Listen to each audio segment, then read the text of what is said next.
What is your favorite representation of food in fantasy?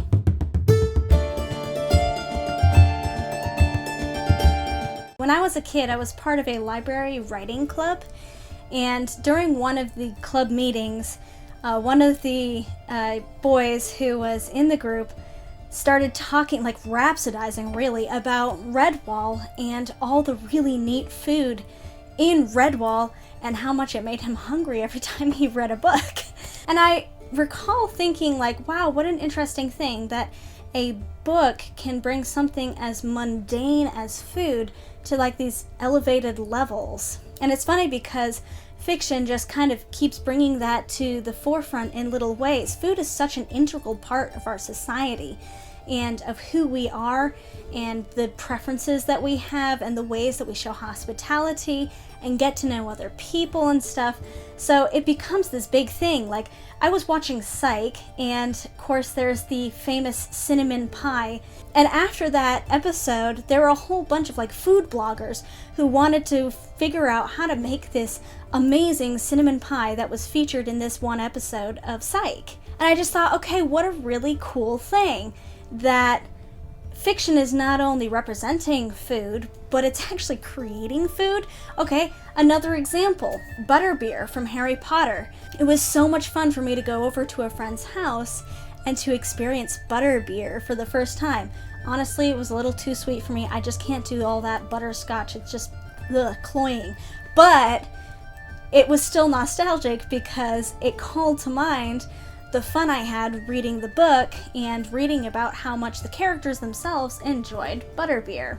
Another one, lembas bread from The Lord of the Rings.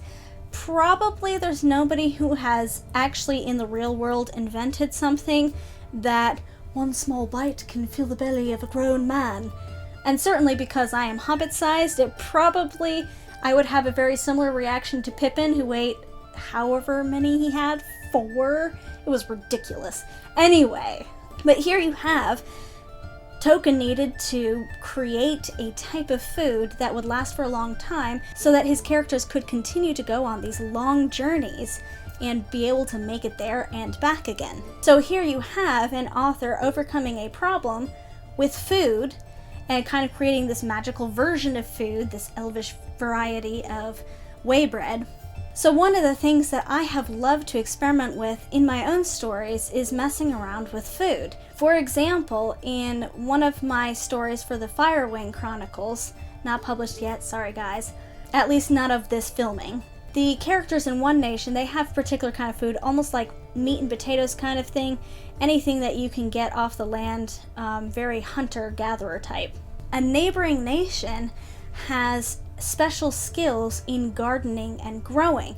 So they have all kinds of herbs and fancy plants and all these different flavors. So when my characters from the first nation go and visit the characters from the second nation, where there's so many different flavors, I have one character who's literally just buying herbs off the street because he's so fascinated with the different flavors and what they do to different dishes. And it doesn't have necessarily that much to do with the actual plot of the story, other than creating a local culture and color that you wouldn't have otherwise. And I definitely hope someday to be able to create a recipe that I can then share with readers and be like, I made this recipe and it has to do with my book, check it out! It would probably be something like with way too much chocolate and sweetness in it, but who knows. Or maybe it would have espresso in it for like those long nights when you're trying to stay up and read a book and your eyes are just so heavy, but you've just gotta finish. In any case, it's so much fun looking for the ways in which food, anything from